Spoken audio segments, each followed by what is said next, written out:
श्री राम दोस्तों, रावण की मृत्यु के बाद आखिर क्या हुआ रानी मंदोदरी का।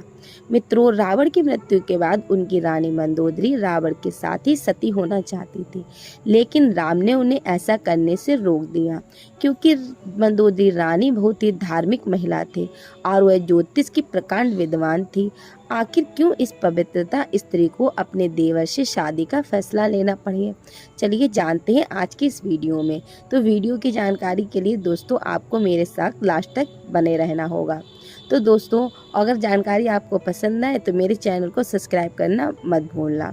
दोस्तों, जब भी दशहरा आता है देश में जगह जगह रावण दहन किया जाता है और फिर जगह जगह रावण जलाए जाते हैं।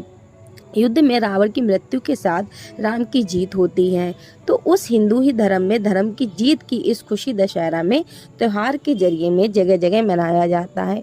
रावण के परिवार में दो लोग ऐसे भी थे जो सीता माँ के अपहरण के युद्ध के खिलाफ थे। वो थे भाई विभीषण और पटरानी मंदोदरी। दोनों ही बिल्कुल नहीं चाहते थे कि युद्ध राम से हो और वो रावण को बार बार ये समझा रहे थे कि सम्मान पूर्वक सीता मैया को राम को लौटा देना चाहिए, लेकिन रावण अपने अहंकार को आगे किसी की सुनना ही नहीं चाहता था। हुआ क्या, जब राम ने रावण से लड़ाई की तो रावण मारा गया और भाई विभीषण को लंका का राजा बनाया गया। जब भाई विभीषण को लंका को राजा बनाया गया तो क्या आपको मालूम है कि रावण की पटरानी मंदोदरी का क्या हुआ? आखिर क्यों उसने विभीषण से शादी का फैसला किया?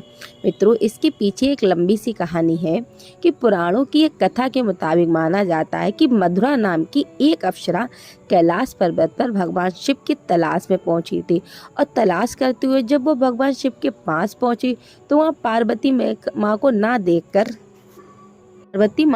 देखकर शिव जी को रिझाने का प्रयास शुरू कर दिया। जब कुछ समय बाद माँ पार्वती वहाँ पहुंची तो उन्होंने मधुरा के शरीर पर शिव की भस्म देखी।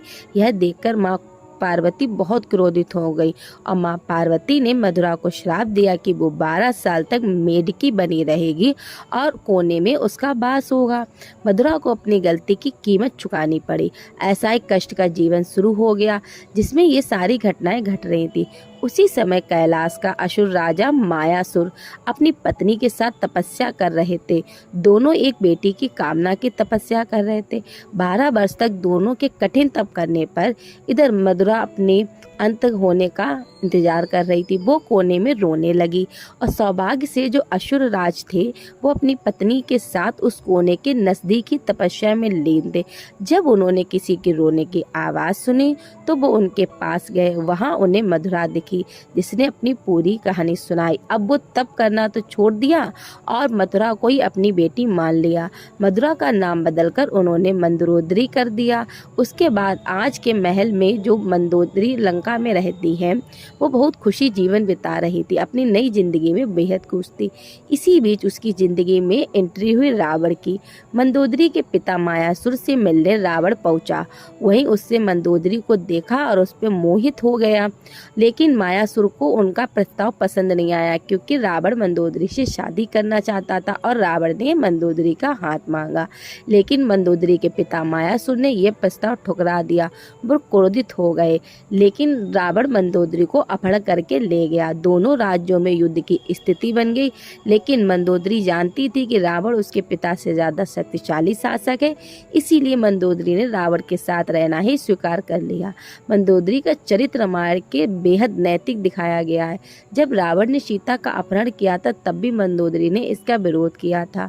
मंदोदरी बार बार रावण को यही समझाने का प्रयास करती थी कि दूसरे की पत्नी का अपहरण करना अपराध है, लेकिन रावण कहाँ किसी की सुनने वाला था। आखिरकार राम के साथ युद्ध में रावण की बुरी पराजय हुई और वह मारा गया और मंदोदरी हो गई विधवा। रावण की मौत के बाद भगवान राम ने मंदोदरी को विभीषण से शादी का प्रस्ताव दिया और उन्होंने समझाया कि विभीषण के साथ मंदोदरी की जिंदगी बेहतर होगी, लेकिन मंदोदरी इस प्रस्ताव को अस्वीकार कर दिया और कहा जाता है एक बार भगवान राम सीता हनुमान के साथ मंदोदरी के समझाने गए। जब ज्योतिष ने प्रकांड विद्वान मंदोदरी को महसूस हुआ कि धार्मिक और नैतिक तौर पर सही देवर से विवाह करना गलत नहीं होगा, तो ये महसूस होने पर उन्होंने इस प्रस्ताव को स्वीकार किया और विभीषण से उसकी शादी हो गई। हालांकि दोस्तों, रावण की मृत्यु के बाद मंदोदरी के बारे में वाल्मीकि रामायण में कुछ कुछ ज़्यादा नहीं कहती है, लेकिन रामायण के दूसरे वर्जन में इस बारे में कुछ कहा गया है।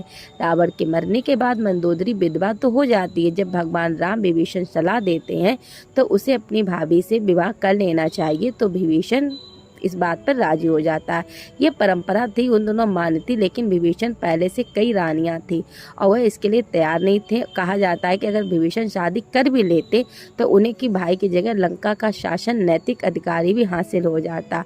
हालांकि यह कहा जाता है कि यह विवाह शारीरिक तौर पर पत्नी पत्नी और एक दूसरे के साथ यौन संबंधों की बजाय विशुद्ध राजकाज से जुड़ा था, क्योंकि मंदोदरी भी चाहती थी उसके पति के निधन के बाद लंका को स्वास्थ्य समृद्धि बनी रहे और राम से शत्रुता की बजाय मित्रता चाहती थी। इसीलिए रावण की मृत्यु के लिए उन्होंने राम को जिम्मेदार कभी नहीं ठहराया। एक वजह यह भी बताई गई कि रावण के निधन के बाद मंदोदरी की उसकी चिंता के साथ सती होने जा रही थी, लेकिन राम ने उसे रोक लिया था। इसके बाद मंदोदरी के पास देवर के विवाह करने के अलावा कोई विकल्प ही नहीं बचा था। इस तरह बाकी जीवन विभीषण के साथ गुजारना ही पड़ा। तो दोस्तों, मेरी जानकारी आपको कैसी लगी? अगर मेरी जानकारी आपको अच्छी लगे तो प्लीज़ वीडियो को लाइक, कमेंट, शेयर करना और चैनल को सब्सक्राइब करना बिल्कुल मत भूलना। और कमेंट बॉक्स में जय श्री राम जरूर लिखना दोस्तों। धन्यवाद दोस्तों।